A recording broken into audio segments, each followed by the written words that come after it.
Рекет 1, Рекет 2, случајот Рашковски и најмалку дузина коруптивни скандали ја тресат владата предводена од СДСМ.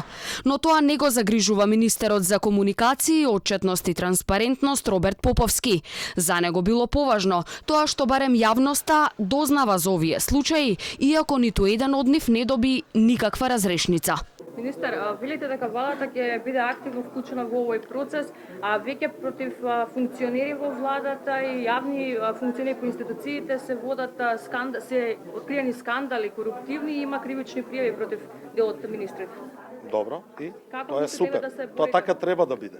Значи, имате отворен пристап на сите функционери кон јавноста. Ништо не се крие. Тие што грешат се на очиглед на јавноста. Антикорупцијска постапува. Земете предвид дека во изминатиот период имавме тешки моменти, нели, политички, премрежи и така натаму.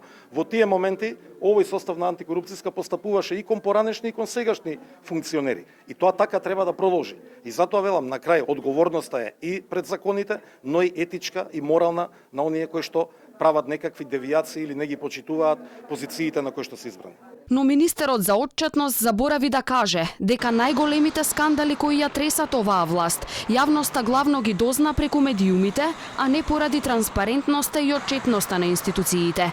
Денеска антикорупцијската комисија почна кампања за намалување на корупцијата во државата. Според првата антикорупционерка Ивановска, во следните 2 месеци во соработка со повеќе институции ќе се обидат да изработат мерки кои ќе треба да се спроведат за да се намали корупцијата. Не е само Државната комисија за спречување на корупција таа што треба да се бори против корупцијата. Напротив, одговорноста е на сите. Новиот состав на антикорупцијската комисија од почетокот на годинава има изготвено 9 кривични пријави против функционери, а до нив се стигнати 700 представки од правни и физички лица за сомнежи за корупција и судирни интереси.